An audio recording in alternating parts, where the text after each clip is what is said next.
I really don't have regrets. I am a person that says, as soon as you look back in your history and you come up with something that you feel like you want to change, something else has to change.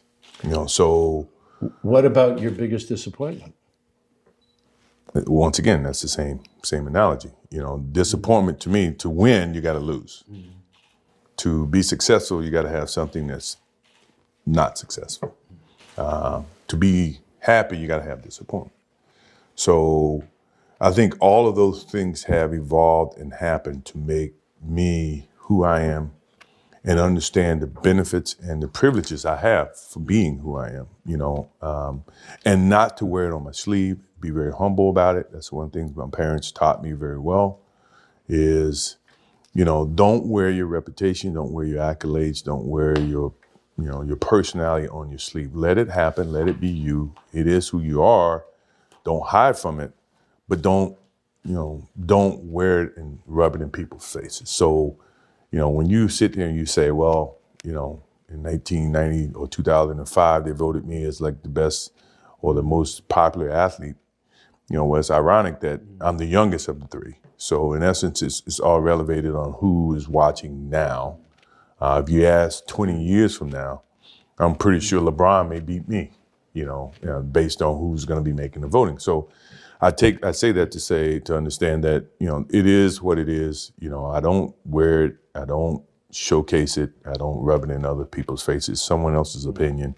If you ask me, I can never give you an opinion about things like that because as an athlete, all you want to do is be the best athlete you can be. Well, on that point, when we did the interview 12 years ago, you made a big point that you wanted it to be private, that you wanted to take back your wife, that you had been in the public eye and so forth. What would my father do right now? First of all, he'd probably be sitting and smoking a cigar and answering some of the questions that he's a very thoughtful guy. The thing that I remember the most about my father, and, I had him for 32 years, and I never look at it from a negative sense. Obviously, he was murdered and rarely do I get the chance to talk about him, but the thing that I do remember all the time, I think about him practically every day, is for a person like myself who live in the spotlight and is so critical, from people all the time in terms of what I do, what I say, where I go. The thing he's always said, take a pause before you make a decision and say, what if? And the purpose for saying what if is that whatever decision you make, always either going to have consequences, either pros and cons. No, but you obviously listened to your father because in the very beginning, you spoke about being humble, not shouting about who you are and what you've done, and just being within yourself. Sure. And a lot of kids growing up may start that way because of their parents, but don't end up that way. Right. You ended up that way. Well, once again, it's not just my father. My mother calls me practically every day, reiterating, keep your nose clean. She ends the conversation of every time I hang up, as opposed to me, hey, obviously we say, I love you, Mom, can't wait to see you, talk to you soon, blah, blah, blah. Her last word is keep your nose clean. That's her constant reminder to say, hey, look, people are watching.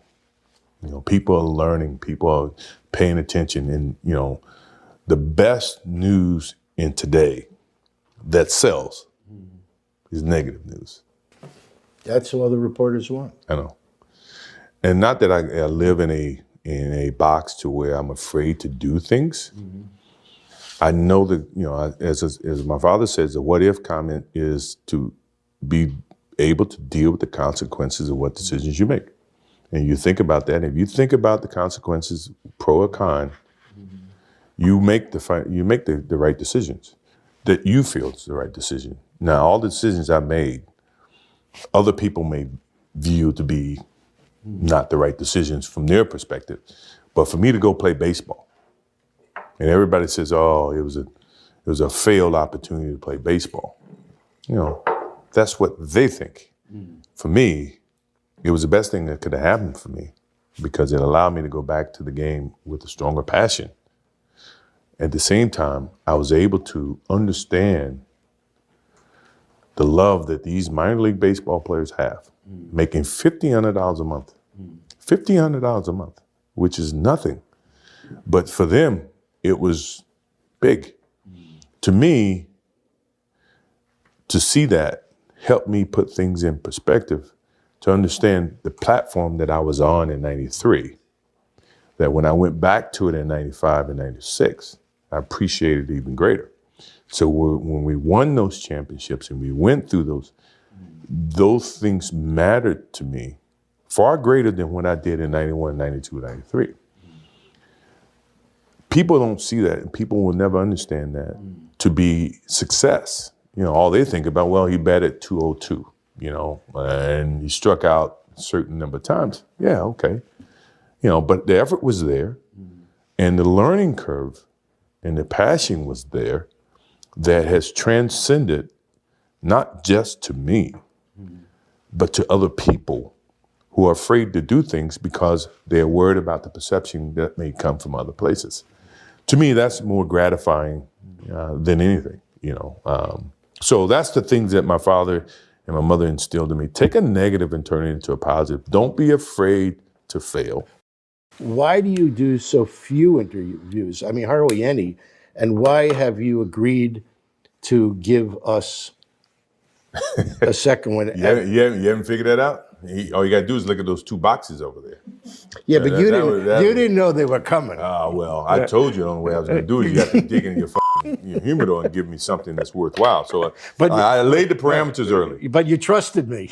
I did. I trust you. I figured you would be honest. I don't think you're going to do it. But part of the reasons why I've kind of toned back is I want my life to be my life. You know, I don't want to sit here and constantly reiterate things that, you know, I've said countless number of times. And at the end of the day, my time in the spotlight is dwindling. And I want to be able to control what I can, you know, what I do and what I don't want to do and blah, blah, blah.